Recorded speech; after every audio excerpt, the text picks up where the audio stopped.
Hi, welcome to my channel. Student weight loss சேலஞ்சில் இன்றைக்கி 14வது நாளை ஸ்டார்ட் பண்ணுறோம். இன்றைக்கி ஹர்னிக்கு வந்து பார்த்தீங்கன்னா கெமிஸ்ட்ரி எக்ஸாம்.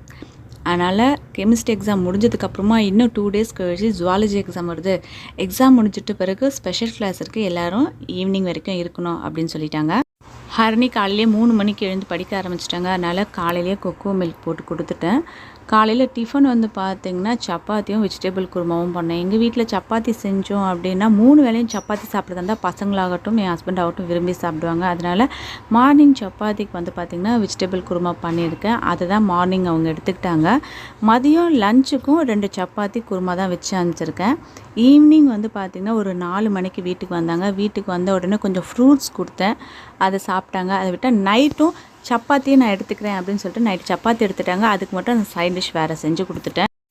ஹரிணிக்கு மார்ச் 25 எக்ஸாம் ஃபுல்லாகவே கம்ப்ளீட் ஆகிடுது. அதுக்கப்புறமா அவங்களோட டயட்டோட மெனுவெல்லாம் நான் கண்டிப்பாக மாற்றிடுவேன். ஏன்னு பார்த்தீங்கன்னா இப்போ நம்ம ஸ்கூலுக்கு போகும்பொழுது குழந்தைங்களுக்கு அதுக்கேற்ற மாதிரி தான் கொடுத்து அனுப்பணும். ஏன்னா படிக்கணும், அதுக்கேற்ற மாதிரி அவங்களுக்கு ஸ்ட்ரென்த் இருக்கணும். டயர்ட் ஆகிட்டாங்க அப்படின்னா அவங்களால முடியாது அப்படின்றதுனால அதுக்கேற்ற மாதிரி இப்போ ஆகாரங்கள் கொடுத்துருக்கோம்.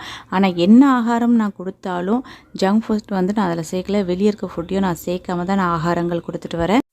எக்ஸாம் முடிஞ்சதுக்கப்புறமா அவங்க கம்ப்ளீட்டாக வீட்டில் தான் இருக்க போகிறாங்க. அதுவும் இது சம்மர் டைம் வந்து வெயிட் லாஸ் பண்ணுறதுக்கு ரொம்ப நல்ல டைமாகவே இருக்கும். ஏன்னு வச்சுக்கோங்களேன், நிறைய ஆகாரங்கள் அப்போ நம்ம வந்து எடுத்துக்க மாட்டோம்.